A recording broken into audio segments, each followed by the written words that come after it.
तर गणितामधलं आपलं प्रकरण आहे दिनदर्शिका. तर एका वर्षामध्ये तुम्हाला माहित आहे एका वर्षामध्ये किती महिने असतात? 12 महिने असतात. आठवड्याचे वार 7. त्यानंतर महिन्यांमध्ये सुद्धा जे आपले इंग्रजी महिने आहेत, इंग्रजी महिन्यालाच आपण काय म्हणतो? ग्रेगरियन महिने असं सुद्धा म्हणतो. मग इंग्रजी महिने किती आहेत? 12. जानेवारी, फेब्रुवारी, मार्च, एप्रिल, मे, जून, जुलै, ऑगस्ट, सप्टेंबर, ऑक्टोबर, नोव्हेंबर, डिसेंबर. तर आपला सगळ्यांना माहीत आहे की एकाड एक 31 आणि 30 दिवसांचे महिने असतात. 31 दिवसांचे 7 महिने आहेत. किती महिने आहेत? 7. आणि 30 दिवसांचे 4 महिने आहे. आणि फेब्रुवारी हा मात्र 28 किंवा 29 दिवसांचा असतो. त्यानंतर सौर वर्षातील महिन्यांनाच आपण मराठी महिने असं सुद्धा म्हणतो. कदाचित परीक्षेमध्ये प्रश्न येऊ शकतो की मराठी महिन्याची सुरुवात कोणत्या महिन्याने होते? चैत्र. सौर वर्षातील शेवटचा महिना कोणता? सौर वर्षातील शेवटचा महिना कोणता? फाल्गुन. तर चैत्र हा महिना 30 किंवा 31 दिवसांचा असतो. त्यानंतर वैशाख पासून भाद्रपद हे 31 दिवसांचे असतात. म्हणजे 31 दिवसांचे महिने किती झाले? 6. 1 2 3 4 5 आणि हा जर पकडला तर 6. आणि 30 दिवसांचे 1 2 3 4 5 6 आणि चैत्र पकडला तर 7. हे आपल्या लक्षात असलं पाहिजे. म्हणजे एकंदरीत काय, कोणत्याही वर्षामध्ये 2 महिने असतात. इंग्रजी महिने ज्याला आपण ग्रेगरियन महिने असं म्हणतो, मराठी महिने जे सौर वर्षातील महिने आहेत. ठीक आहे. पुढे आहे लीप वर्ष. ज्या सणदर्शक संख्येला 4ने पूर्ण भाग जातो ते वर्ष हे लीप वर्ष असते. आपण कोणतंही एखादं वर्ष घेतलं, 2000, 2024, 2026, आपण त्यातले शेवटचे 2 अंक पाहिजे. किती अंक पाहिजे? शेवटचे 2 अंक. त्या शेवटच्या 2 अंकाला जर 4ने भाग जात असेल तर त्या पूर्ण संख्येला 4ने भाग जातो. ही 4ची विभाज्यतेची कसोटी आहे. मग इथे 00 आलं तर 4ने भाग जातच असतो. म्हणजे ह्या संख्येला 4ने भाग जातो आणि म्हणून 2000 हे वर्ष लीप वर्ष आहे. 24, 4 सक 24 म्हणजे 24 हे सुद्धा लीप वर्ष आहे. 26 हे असेल का? नाही. मग 26 हे लीप वर्ष नाही. आता 24 आलेलं आहे. लीप वर्ष हे दर 4 वर्षांनी येतं. किती वर्षांनी येतं? 4. म्हणजे 2024ला जर लीप वर्ष असेल तर पुढचं लीप वर्ष 2028, त्याच्या पुढचं 2032, त्याच्या पुढचं 2036ला असणार आहे. मग पुन्हा एकदा आपण रिवाइज करतोय पहा. ज्या वर्षाला 4ने भाग जातो, मग पूर्ण संख्येला 4ने भाग देत बसणार का? किती अंक पाहायचे? शेवटचे 2 अंक पाहायचे. आणि याला जर 4ने भाग जात असेल तर त्या संख्येला 4ने पूर्ण भाग जात असतो आणि मग ते वर्ष लीप वर्ष असतं. 1984 जातो ना. 21 चौक 84, 4 दुने 8, 4 त्रिक 12, याला सुद्धा भाग जातो आणि म्हणून हे वर्ष लीप वर्ष आहे. जी सणदर्शक संख्या पूर्ण शतक असते, पूर्ण शतक जर तिला जर 400ने पूर्ण भाग जात असेल तर ते वर्ष लीप वर्ष असते. पहा इथे आहे 1600, 2000, 2400. मी मगाशीच सांगितलं, जर शेवटी 2 शून्य असेल ना तर हमखास तिला 4ने भाग जात असतो आणि ती सुद्धा संख्या पूर्ण लीप वर्ष असते. लीप वर्ष हे 366 दिवसांचे असते. का बरं 366 दिवसाचे असणार आहे? कारण त्या लीप वर्षामध्ये फेब्रुवारी महिन्यामध्ये 28 आणि 29 दिवसांपैकी किती दिवस असणार आहे? 29 दिवस असणार आहे. म्हणजे फेब्रुवारी महिना हा किती दिवसांचा असणार आहे? आता एका वर्षात 365 दिवस असतात. किती दिवस असतात? 365 दिवस. आणि फेब्रुवारीचा जर 1 दिवस वाढला तर किती दिवस झाले? 366. म्हणून ज्या वर्षामध्ये 366 दिवस असतात किंवा फेब्रुवारीत 29 दिवस असतात ते वर्ष हे लीप वर्ष असते. आता अनलीप वर्ष. अनलीप म्हणजेच याला आपण सामान्य वर्ष असं म्हणतो. काय म्हणतो? सामान्य. अनलीप म्हणजे जे लीप नाही.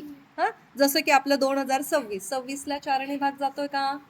नाही. मग हे सामान्य वर्ष आहे, बरोबर, किंवा त्याला आपण अनलीप म्हणायचं. मग अनलीप वर्षामध्ये किती दिवस असतात? 365. आणि त्याच्या फेब्रुवारीच्या महिन्यामध्ये किती दिवस असतील? 28 दिवस असणार आहे. लक्षात येतंय की लीप वर्षामध्ये 366 दिवस असतात. फेब्रुवारीत एक दिवस एक्स्ट्रा म्हणजे कोणता असतो?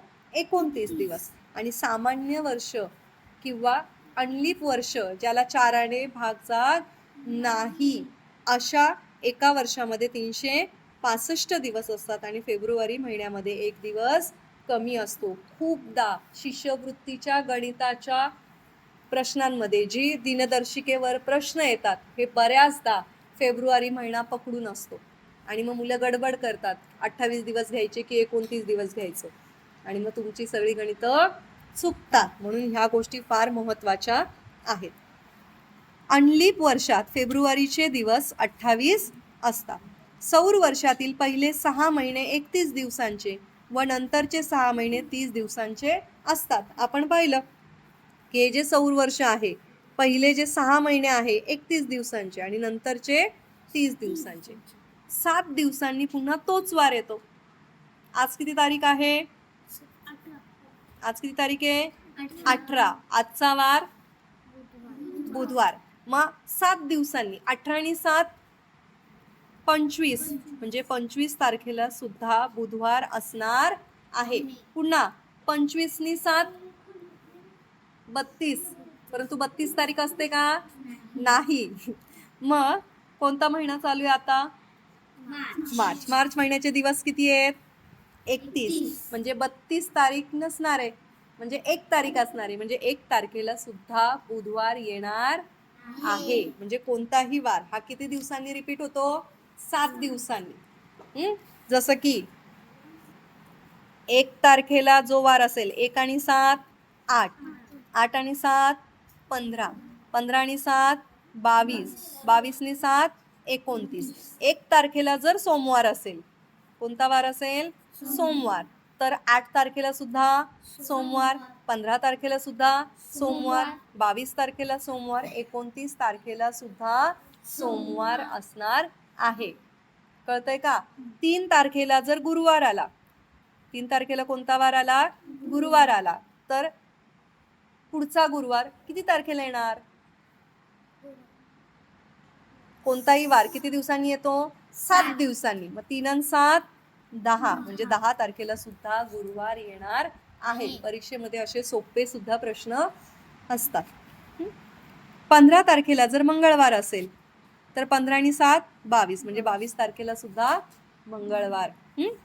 लीप वर्षात 1-2 जानेवारीचा वार त्या वर्षात सर्वाधिक वेळा येतो. लीप वर्ष म्हणजे जेव्हा फेब्रुवारीचे दिवस 29 असतात, ज्या वर्षाला 4 भाग जातो, ज्या वर्षामध्ये 366 दिवस असतात, त्या लीप वर्षामध्ये 1 आणि 2 तारखेला जानेवारीला जो वार येतो तो सगळ्यात जास्त वेळा येतो. म्हणजे सोमवार असेल तर सोमवार जास्त वेळा येणार.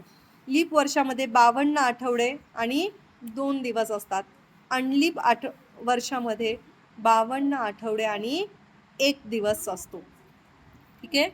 उदाहरणार्थ 1 जानेवारी 1996 ला गुरुवार असेल, 96 आहे, 4 भाग जातोय,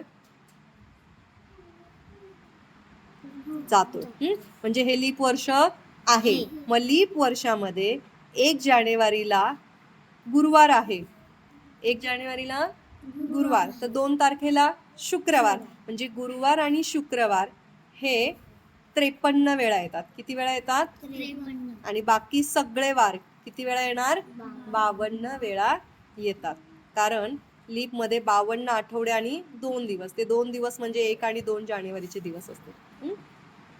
अनलीप वर्षात 1 जानेवारीचा वार सर्वाधिक वेळा म्हणजे 53 वेळा येतो आणि बाकी सगळे वार हे 52 वेळा. अनलीप वर्षात 1 जानेवारीचा जो वार येतो तोच वार 31 डिसेंबरला येतो. हे पाठ करायचं आहे की 1 जानेवारीला जो असणार आहे तोच वार 31 डिसेंबरला येणार आहे. आणि लीप वर्षात 1 जानेवारीचा जो वार येतो त्या पुढील वार 31 डिसेंबरला येतो. ठीक आहे. कोणता वार महिन्यात किती वेळा येतात? 31 दिवसांचा कोणत्या तारखेचे वार 5 वेळा? 31 दिवसांचे 1, 2, 3 तारखेला जो वार आहे तो 5 वेळा येतो. 30 दिवसांचे 1, 2 तारखेंचे 29चा 1 आणि 28 दिवसात एकही वार 5 वेळा येत नाही. आता असं का बरं? असं का बरं की 28 दिवसांचा एकही वार 5 वेळा येत नाही? आपण पाहिलं की कोणताही वार, आठवड्याचे वार किती असतात?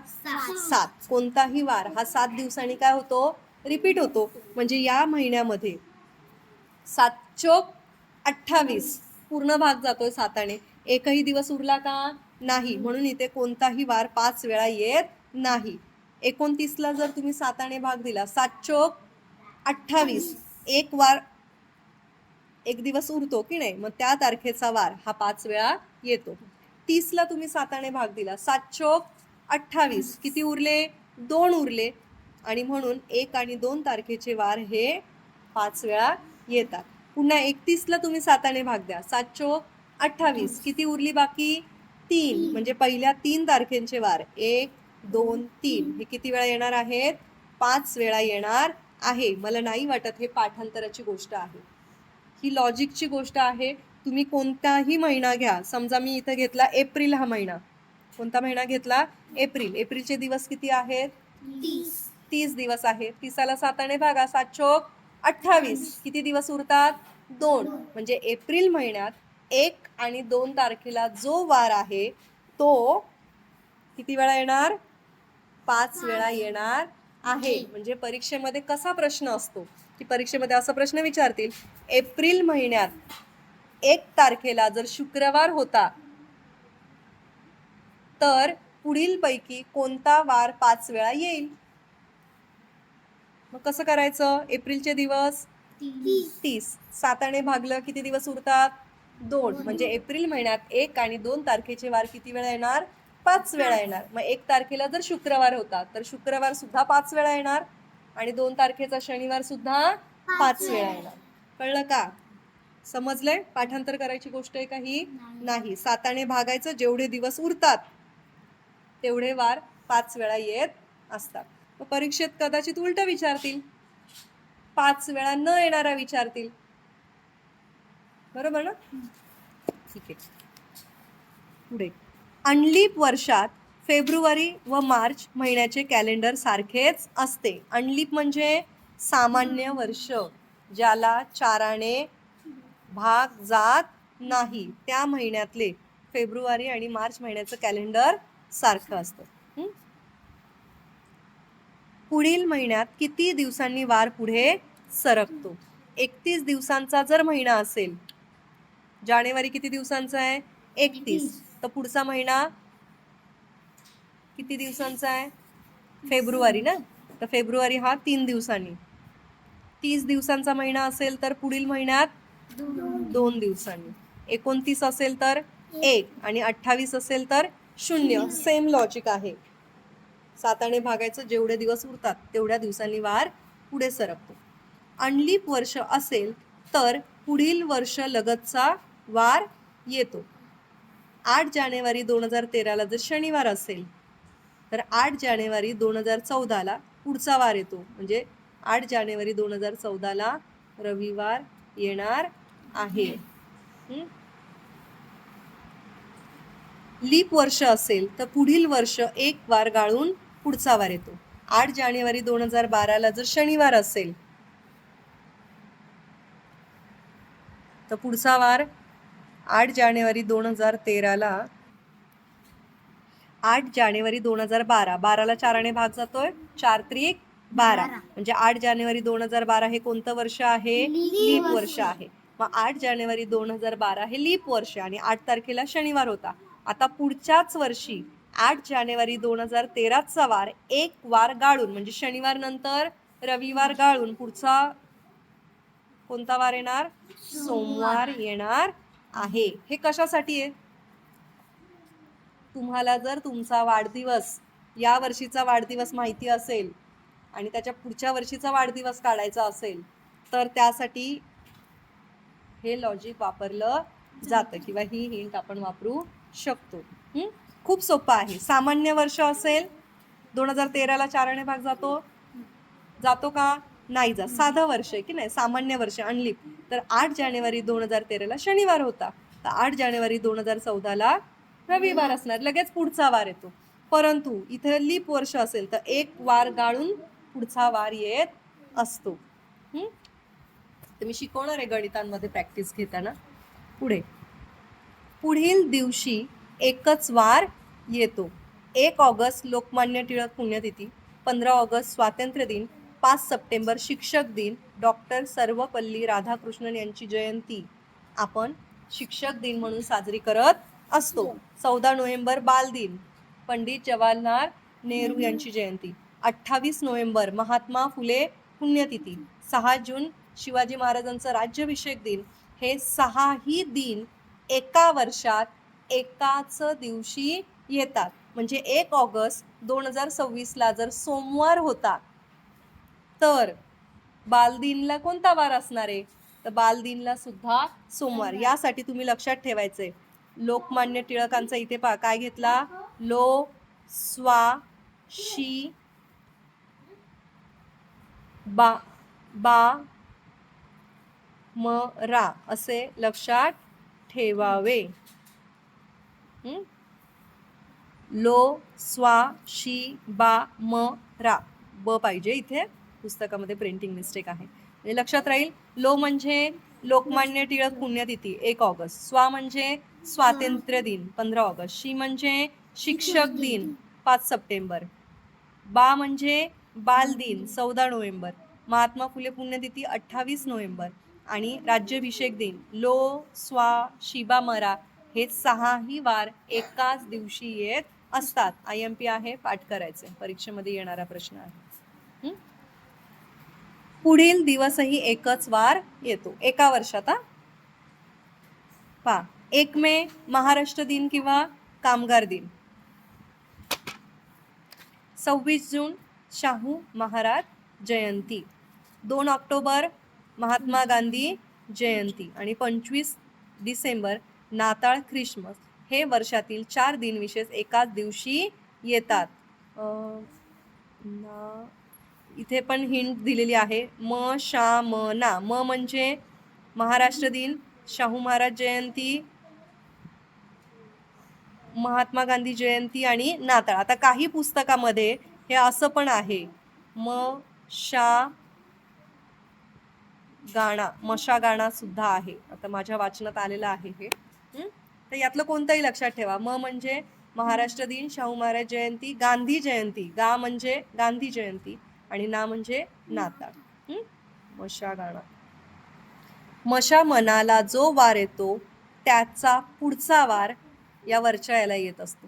म्हणजे इथे जर मशा मनाला जर सोमवार असेल तर हे सगळे पुढचे वार 6 मंगळवारी येणार, त्याच्या पुढचा वार. 1 ऑगस्ट जर मंगळवार असेल, 1 ऑगस्ट म्हणजे लोकमान्य टिळक मंगळवार आहे, तर पुढचा वार येतो ना, तर त्याच्या मागच्या वारी हे येणार आहे. समजलं? तर पुढे काही महत्त्वाचे दिनविशेष आहे, हे सुद्धा तुम्हाला पाठ करायचे आहे.